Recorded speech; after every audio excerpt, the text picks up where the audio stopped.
दोस्तों movie TV में आपका फिर से स्वागत है। आज मैं 2013 में रिलीज हुई द फैमिली नाम की एक फिल्म की एक्सप्लेनेशन करने जा रहा हूँ। कहानी की शुरुआत में 4 लोगों का एक परिवार डाइनिंग टेबल पर बैठकर रात का खाना खा रहा था। तभी दरवाजे की घंटी बजती है। पिता दरवाजा खोलने के लिए उठे। जैसे ही वे दरवाजे के सामने पहुंचे, अचानक से एक बम ने उनको उड़ा दिया। पिता के उड़ने के बाद वो बेहोश हो गए। बाद में एक हिटमैन बंदूक लेकर घर में घुस गया और परिवार के दूसरे मेंबर्स को जल्दी से मार डाला। बाद में पिता की उंगलियों को भी काट दिया ताकि आरोप उन पर लगा दिया जाए। बाप रे, हिटमैन के लिए बहुत बुरा हुआ क्योंकि उसने गलत परिवार को मार डाला। जिन लोगों की वह वास्तव में तलाश कर रहा था, उन्हें ढूंढना इतना आसान नहीं होगा। यह मंजोनी परिवार है जो कभी न्यूयॉर्क का ग्रेट माफिया परिवार था। हालांकि पिता के सिर पर $200 बिलियन का इनाम के साथ पूरे परिवार को यूरोप के एक छोटे से शहर में एक घर में रहने के लिए मजबूर होना पड़ा। विटनेस प्रोटेक्शन प्रोग्राम के कारण मंजोनी परिवार को नॉर्मल लोगों की तरह अपने नए जीवन को जीना होगा, लेकिन उन सभी के लिए एडजस्टमेंट करना आसान नहीं था। शुरू से ही साफ था कि परिवार घर, स्कूल, शहर और यहाँ के लोगों से खुश नहीं है। FBI ने उन्हें लो प्रोफाइल रखने की चेतावनी दी है और कहा कि उनके हर कदम पर नजर रखी जाएगी। लेकिन यह कहना आसान था, करना बिल्कुल भी नहीं। विटनेस प्रोटेक्शन में होने के बावजूद परिवार ने अपनी गुंडों जैसी हरकतों को बदलने के लिए बहुत कम एफर्ट किए। उनके दिमाग में वे वास्तव में बुरे लोग नहीं थे। एक किराने की दुकान पर दुकान के मालिक ने दोस्तों के साथ गपशप करते हुए पत्नी का मजाक उड़ा दिया था। आप ये सीख सकते हैं कि लोगों के पीठ पीछे उनके बारे में बात बिल्कुल भी न करें, क्योंकि आप ये कभी नहीं जानते कि वे क्या कर सकते हैं। यह महिला एक माफिया बॉस की पत्नी थी, इसलिए उसके लिए स्टोर को उड़ाना आसान काम था। बेटी बेल को उसके क्लास के लड़कों ने उसे एक कार में धोखे से बुलाया और एक सुनसान पार्क में ले गए। हालांकि घबराना नहीं, क्योंकि बेल जानती थी कि उसे अपनी देखभाल कैसे करनी है। एक टेनिस रैकेट और एक सुंदर सी मुस्कान के साथ उसने अपने क्लासमेट को एक ऐसा दिन दिया जिसे वे कभी नहीं भूलेंगे। उसने उस लड़की को भी सबक सिखाया जिसने स्कूल में उसका पेंसिल बैग चुरा लिया था। ये सुनने के बाद कि उसने क्या क्या किया, उसका अपना भाई भी उसे पागल समझता है। स्कूल के पहले दिन बेटे वॉरेन को स्कूल के लॉन्डो ने बहुत बुरा पीटा। आप सोच रहे होंगे कि शायद वह अपने परिवार के बाकी लोगों की तरह नहीं था।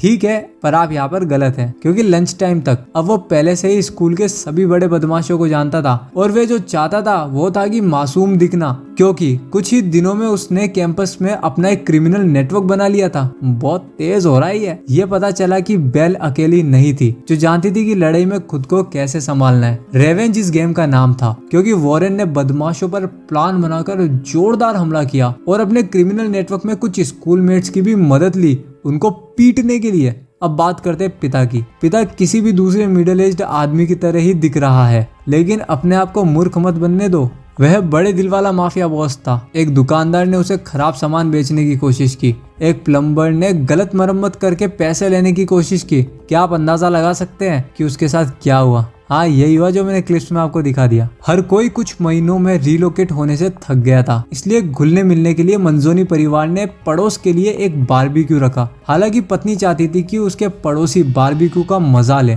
इधर उधर की थोड़ी सी धमकी ने वास्तव में चीजों को बहुत आसान बना दिया था। अपने बारबेक्यू स्किल्स के लिए कुछ आदमियों ने उसका मजाक भी उड़ा दिया। उसके बाद पिता ने इन लोगों को दर्दनाक लेकिन क्रिएटिव तरीकों से टॉर्चर करना शुरू कर दिया। लकीली इन लोगों के लिए यह सब उनकी कल्पना में ही हुआ था। परिवार पर नजर रखने के लिए सौंपे गए FBI एजेंट बारबेक्यू में शामिल हुए। उनमें से एक वास्तव में पिता को कई हत्याएं करने से रोकने के लिए समय पर पहुंच रहा था। पिता ने अपने आर्टिकल लिखने और अपने घर पर ब्राउन पानी से परेशान होकर कॉर्पोरेट को ट्रैक करने में अपने दिन बिताए। उसकी इन्वेस्टिगेशन उसे एक फर्टिलाइजर फैक्ट्री के मालिक के पास ले गई। अपने हिंसक हरकतों को काबू करने के लंबे दिनों के बाद पिता का सब्र आज टूट ही गया समझो। पिता ने हमेशा अपने दुश्मनों को बाहर निकालने के लिए अपने क्रिएटिव तरीके खोजे और फैक्ट्री का मालिक भी इससे अलग नहीं था। एक सुनसान सड़क पर अपनी कार से उतरते हुए पिता ने उस व्यक्ति से फिर से ब्राउन पानी के बारे में पूछा। नेचुरली मंजोनी की कार के पीछे एक लॉन्ग राइड करने के बाद फैक्ट्री मालिक कोऑपरेटिव मूड में आ गया। इस शो ने वाकई में ये साफ कर दिया था कि अगर आप बहुत ज्यादा सवाल पूछोगे ना तो बहुत बुरा होगा। रात को घर से निकलने पर भी सीने में गोली लग सकती है मेरा भाई। कई और हिटमैन ने मंजोनी परिवार को ट्रैक कर लिया, लेकिन उसका लक नहीं था। आखिरकार एकदम से माफिया बॉस पर रखा गया इनाम को हटा दिया गया। क्योंकि उसे मंजोनी के ठिकाने का एक सुराग मिल गया। माफिया बॉस उस आदमी से बदला लेना चाहता था जिसने उसे जेल भेजा था, लेकिन जेल में भी उसके पास पावर थी, इसलिए उसने मंजोनी और उसके परिवार को खोजने के लिए और हिटमैन भेजे। इस छोटे से शहर में परिवार ने जितना समय बिताया वैसे वैसे चीजें सुलझने लगी। अब आता है कहानी का ट्विस्ट। बेल अपने स्कूल के एक टीचर के प्यार में पागल हो गई। टीचर के प्यार में वो टीचर के पास प्राइवेट ट्यूशन के लिए भी चली गई। पढ़ने जाना तो बस बहाना था, असल में तो उसे उसके साथ में ज्यादा समय बिताना था। यार मैं तो मूवी एक्सप्लेन करते करते शायर बनता जा रहा हूँ। विटनेस प्रोटेक्शन में आने के बाद से ये नया प्यार उसके जीवन में खुशी लाया, लेकिन उसके अफेयर के बाद टीचर ने उसे छोड़ दिया। इससे उसका दिल टूट गया। क्या भयंकर झटका लगा होगा उसे। हालांकि बेल के अपने प्लान्स थे कि वह अपने टीचर के साथ फिर से कैसे रह सकती है। अपना नया स्कूल शुरू करने के बाद से वॉरेन काफी बिजी था। दुर्भाग्य से उसकी क्रिमिनल एक्टिविटीज आखिरकार टीचरों के ध्यान में आ गई। वॉरेन परेशान था कि FBI उसके परिवार को दोष देगी, इसलिए उस रात उसने सभी जरूरी सामान जैसे कई नकली पासपोर्ट, कुछ छिपे हुए पैसे और कपड़े चुरा लिए और यहाँ से भाग गया। वह सिर्फ 14 साल का था और सब कुछ अपने दम पर बनाने के लिए तैयार था। मर्दानगी। दुनिया में पुरानी आदतें बड़ी मुश्किल से छूटती है। ब्राउन पानी की समस्या से निपटने के लिए पिता एक बार फिर FBI की नाक के नीचे से निकल गया। वह सही में कई टैलेंट्स का व्यक्ति था। वह न केवल मार सकता था और टॉर्चर कर सकता था, बल्कि वह बम बनाना भी जानता था। एक साधारण डिवाइस से उसकी समस्या जल्द ही सॉल्व हो गई। उस रात बाद में पत्नी चर्च गई, जहां उसने अपने परिवार के लिए मदद के लिए प्रार्थना की। वह पुजारी के साथ भी फ्रेंडली हो जाती है। उसने पुजारी को अपने परिवार के बारे में सच्चाई बताई। पत्नी अपने पापा को कबूल भी करती है, लेकिन पुजारी उसको और उसके परिवार को बस गालियां ही देता है और बाद में उसे चर्च से भी निकाल देता है। इस बीच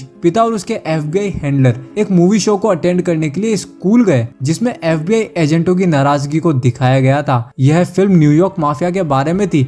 मंजोनी अपने अतीत को याद किए बिना इस मूवी को कैसे देख सकता था। मूवी के बाद एक राइटर की आइडेंटिटी के रूप में मंजोनी को फिल्म की सच्चाई पर डिबेट करने के लिए स्टेज पर आने के लिए इनवाइट किया गया। ऑडियंस को यह दिखाने का कोई बेहतर तरीका नहीं था कि न्यूयॉर्क माफिया वास्तव में क्या पसंद करता था, इसलिए ऑडियंस के सामने मंजोनी ने वह सभी को एक गैंगस्टर के रूप में अपने जीवन के बारे में बताया। कुछ ही देर में ऑडिटोरियम खुशी से गूंज उठा। ऑडियंस ने कहानी का इतना आनंद लिया कि उन्होंने खड़े होकर तालियां बजाई। ऐसा लगता है कि राइटर होना अब केवल कवर नहीं रह गया है। FBI एजेंट हालांकि कम खुश था। अब जब मंजोनी ने अपनी कहानी सबको बता दी थी, तो FBI एजेंट ने दूसरे एजेंटों को पत्नी और बच्चों को घेरने का आदेश दे दिया। यह एक नया शहर खोजने का समय था। उस समय वॉरेन स्टेशन पर पेरिस भागने का वेट कर रहा था। हालांकि जब ट्रेन आई तो बड़े काले बक्सों को लिए हुए 7 डराने धमकाने वाले आदमी एक के बाद एक बाहर निकल आए। माफिया के घर में जन्मे और पले बड़े वॉरेन नेचुरली इन लोगों को माफिया हिटमैन के रूप में पहचान गया। शाबाश छोटे। लकीली वे सभी उसको बिना पहचाने उसके पास से निकल गए।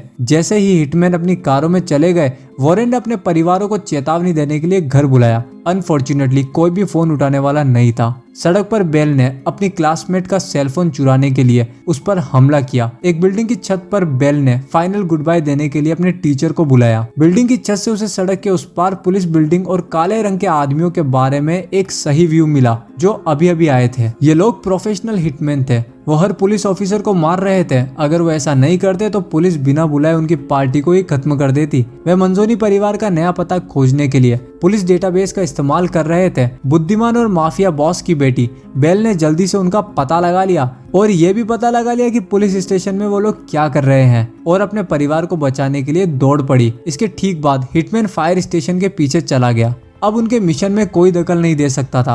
अब वे आखिरकार अपने असली टारगेट का पीछा करने के लिए तैयार थे। मंजोनी ने टरबाइन में लगाए गए बॉम्ब ने ठीक उसी समय पर पूरे शहर को हिलाकर रख दिया। यह तब था जब FBI नर्वस होने लगी थी और अभी अभी विस्फोट हुआ था। पुलिस कहाँ थी और कहाँ थे फायर फाइटर्स? हाँ, वे सब मर चुके थे, लेकिन FBI को अभी तक यह पता नहीं था। आने वाले खतरों से अनजान मंजोनी अपने पानी की जांच करने के लिए घर गया। ये ब्राउन रंग से शुरू हुआ लेकिन एंड में क्रिस्टल क्लियर हो गया। लगता है बम काम कर गया। उसे क्या पता था कि उसकी खुशी बहुत कम समय के लिए होगी। तभी एक हिटमैन ने उसके घर पर बंदूक लॉन्च कर दी। लकीली मंजोनी बच गया। FBI एजेंट इतने भाग्यशाली नहीं थे। तब पत्नी को एक हिटमैन मिला। पता चला कि वे दोनों दोस्त हुआ करते थे, लेकिन वे उसे नहीं बचा पाती। क्योंकि माफिया का कानून था कि देशद्रोहियों को मरना चाहिए। तभी पिता ने पीछे से हिटमैन पर हमला कर दिया। पत्नी यूं ही नहीं बैठी रही कि उसका पति उसे बचा लेगा, बल्कि उसने अपना भी योगदान दिया और हिटमैन को मारने के लिए उसने चाकू का इस्तेमाल करा। पूरी मूवी में घायल कुत्ते को देखना सबसे दिल दहलाने वाला सीन था।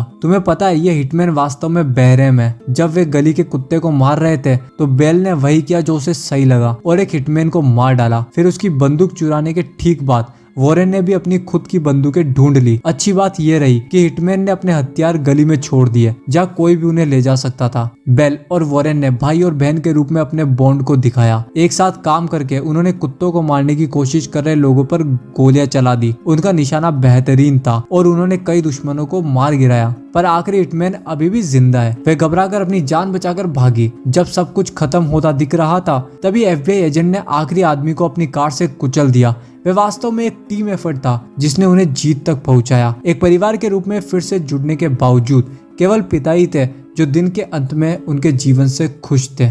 इस तरह के और वीडियो देखने के लिए सब्सक्राइब करें, नोटिफिकेशन बेल चालू करें और चैनल को मदद करने के लिए वीडियो को लाइक करें।